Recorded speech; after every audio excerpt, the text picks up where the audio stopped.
Chapter 13, Section 3, Due Process in the 14th Amendment, pages 420 to 425. Welcome back, everybody. Let's start today by looking at the case of the United States versus Caroline. It's a 1923 act of Congress which banned the interstate shipment of filled milk, which is skimmed milk mixed with fat or oil other than milk fat. You can mainly find this type of milk in sour cream, whipping cream, ice cream, and even evaporated milk. Caroline Products, a milk manufacturer, was indicted under the act. At the trial court, it dismissed the indictment. When it went to appeal the federal government, the court had to be tasked with determining whether the act was unconstitutional under the Fifth Amendment. Caroline Products argued that the law lacked rational basis and also that Congress did not regulate the use of oleomargarine, which substituted vegetable fats for butter fat in interstate commerce. Considering the Congress had held many hearings prior to passing this law with doctors and health experts, with even milk producers, it was reasonable to conclude that Congress believed it was necessary for the public welfare and that some still believe that this type of milk was harmful to our bodies. Well, the court announced that it would apply only a rational basis test to economic regulations. The rational basis test meant for uh, that a law to be upheld, the government would have to show only that it had good reason or a rational basis for passing that law.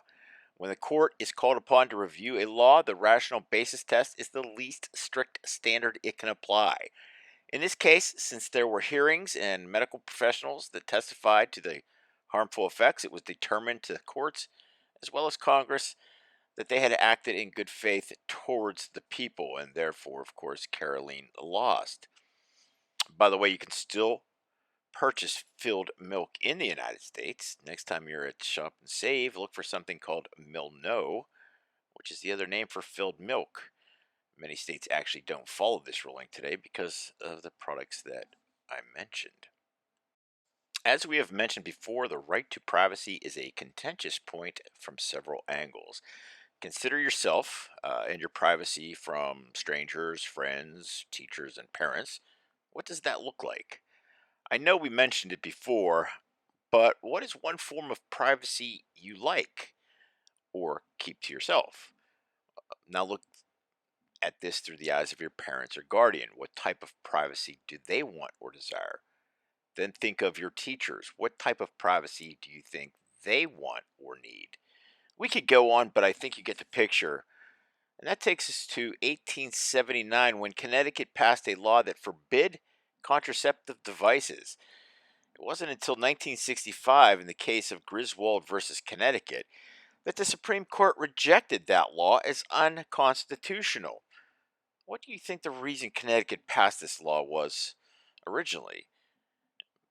It's 1879. It's possible that they wanted to boost the population. It is, after all, 14 years after the Civil War. Could be that they wanted to, or they needed people to work their farm still, which was always a common practice to have more kids. So, obviously, restricting children wasn't in their best interest. It also could be the fact that during this time, medical practice was very much a quackery, especially when you have doctors who are prescribing things like cocaine or opium to their patients. Privacy issues were raised again in 1973 with the case of Roe v. Wade, in which the Supreme Court ruled that women have the right to privacy and do what they want with their bodies. This, of course, falls under the Fourth and 14th Amendment. Fourth Amendment is the search and seizure amendment, and you have the right to be secure in your person, is what it says. And of course, 14th is citizenship as well as due process. This may just be the most controversial ruling in our history. I pretty much can't think of any other one that everyone seems to know by name. Should courts really regulate human sexuality?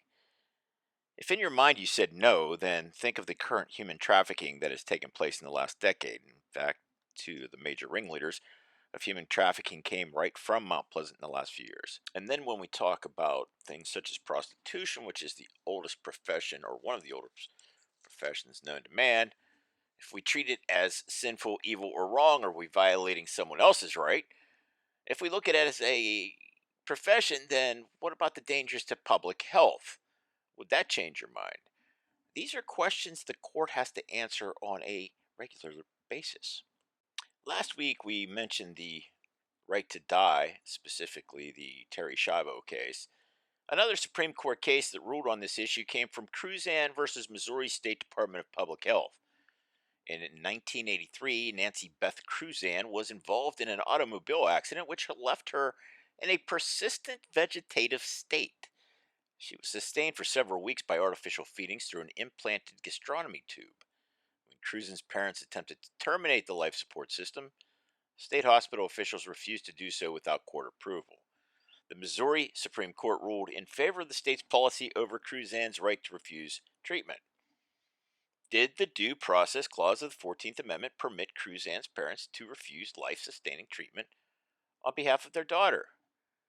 The court held that while individuals enjoy the right to refuse medical treatment under the Due Process Clause, incompetent persons were not able to exercise such rights. Absent clear and convincing evidence that Cruzan desired treatment to be withdrawn, the court found that the state of Missouri's actions designed to preserve human life to be constitutional.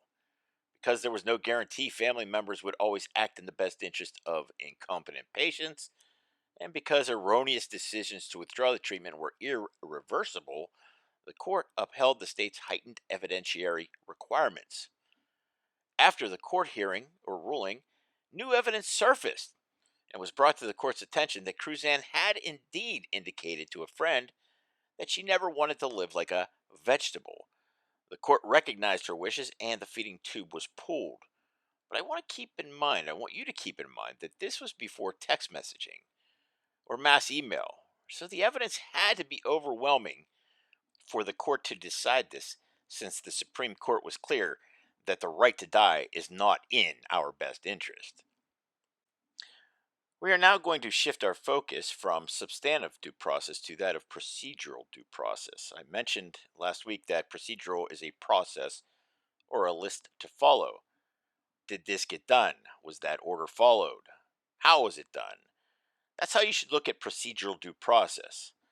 The earliest example comes in 1215 when the King of England was forced to sign the Magna Carta that said no man was above the law. This process is the law that everyone must follow. And I sort of liken it to a recent video I watched on TikTok in which a female police officer pulls another police officer over and he's like, what are you doing to me? And she cited him. She gave him a ticket and said, you're not above the law just because you're a policeman. You have to obey the speed limit. So I'm sure that woman took a lot of flack, but good for her for doing so. Three common types of procedural due processes are life, liberty, and property rights. Things like the death penalty, right to die, abortion, hearings, and sentencing for criminals. And it also concludes with property rights, educational rights, and your status. We'll look more at these in the next couple days. Next, we'll look at Goldberg versus Kelly. Procedural due process, or looking at procedural due process. John Kelly, who was acting on behalf of New York residents who received financial assistance, either under the federally assisted program for families with dependent children or under the New York State's Home Relief Program, challenged the constitutionality of procedures for notice and termination of such aid until after they were terminated. So what this guy did was he was on a program in which he received money and benefits to help him pay for things. They canceled those benefits and then told him he could have a hearing after the fact to determine if they would continue them, but they had already canceled them. And he thought that he should have had, under like due process, a hearing first before they determine whether to continue them or to cancel them at that time. So we have to look at the question of whether the state's termination of public aid without affording the beneficiary a hearing prior to the termination violated the notions of procedural due process. Again, it's a list where did this get followed? This get followed. Step 1, 2, 3, and 4, as set out in the 14th Amendment. So the Supreme Court held that states must afford a public aid recipient a pre-termination evidentiary hearing before discontinuing their aid. noting that welfare benefits are statutory entitlements and not privileges. That's important because people who think that they're privileges are sadly mistaken. They're statutory entitlements. Uh, Everyone's entitled to them, and there's limits to it. And that's what statutory entitlements would be. So the court weighed that welfare recipients' need for procedural due process against the competing considerations of the possible harm they might suffer from discontinuation or disruption and the government's interest in summary adjudication. So the bottom line here is that you cannot lose a government subsidy without a hearing first. That includes everything from welfare to even free school lunches and more. That takes us to a whole new level of procedural due process. And this is a question the court had to answer. So imagine this next question I'm telling you, the court had to sit down and answer. And that is, what constitutes a parent? That's right. What constitutes a parent? So we have two people. You have Joan Stanley and Peter Stanley, and they have three children together, except they were never married. They had the same name, they were not related, they had the same last name. It would be no different than if a Davis and a Davis or Miller and a Miller got married. There's so many Davises and Millers in the world, or Johnsons. I mean, it gets Stanleys too. So they lived together on and off for 18 years. They had three children. Suddenly, Joan died. And at that point, when Joan died, the state of Illinois took all three children away from Peter Stanley. And under Illinois law, unwed fathers were presumed to be unfit parents, regardless of their actual fitness, and their children then became wards of the state, meaning they were put in orphanages or in foster care. And Peter appealed the decision, arguing that the Illinois law violated the equal protection, equal again, equal protection. Everybody has the same thing, men, women, etc., of the 14th Amendment, because unwed mothers were not deprived of their children without showing that they were actually unfit. So again, you have something that's not even fair now. The Illinois Supreme Court rejected his request toward equal protection and held that his actual fitness as a parent was irrelevant because he and his children's mother were unmarried. The Supreme Court held that it could consider the constitutionality of the Illinois law even though Peter might have regained custody of his children through adoption or guardianship. So he could have readopted his kids, but adopted. Or he could have been a foster parent and been the guardian. The Illinois law violated the Due Process Clause because an unwed father was stripped of his parental rights without a hearing. Furthermore, Illinois violated the 14th Amendment because it granted hearings for some parents but not all. That means, in a nutshell, that as little as 50 years ago, we treated unwed fathers as unfit people. Talk about profiling and discrimination. Wrapping things up, we find ourselves looking at In Re Galt, which is a case in which Gerald Francis Galt, a 15-year-old, was taken into custody for allegedly making obscene and lewd phone calls to his neighbor, female neighbor. Now, Galt had previously been placed on probation, and when the police went to his house, they found he was home and not in school. So they arrested him on the spot. Now remember, the neighbor, when she called it in, said, "I think this is who it is." She didn't specifically know if it was him or not. This is during a time when there weren't cell phones, there wasn't a caller ID. You didn't know who was calling. And quite frankly, the technology didn't exist to trace those calls by local police officers. I mean, there was ways to trace, but again, that took time. They didn't have this technology. So the police arrested the kid. They didn't even tell his parents who were at work. And next day they have a hearing in front of a judge, and Galt is committed to the state industrial school until the age of 21. So he's going to spend the next 5.5 years in a juvie center. And the neighbor who reported him, she didn't even testify. She didn't have to. They went by the police record.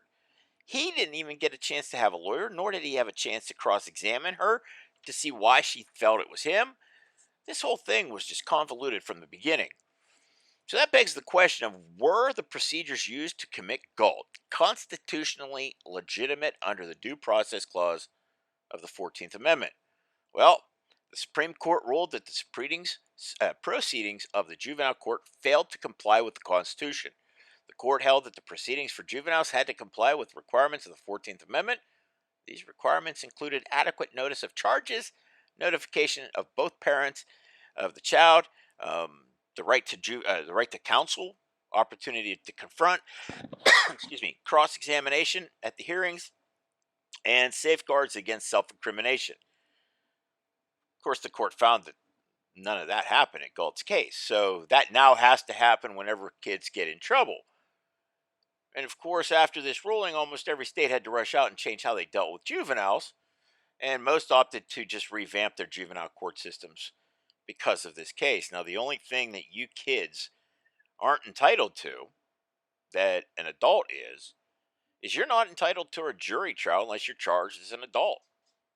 So if you're charged as an adult, you can get a jury trial. If not, you don't have one. It's in front of what's known in Pennsylvania as a master. So that does it for today, Mount Pleasant.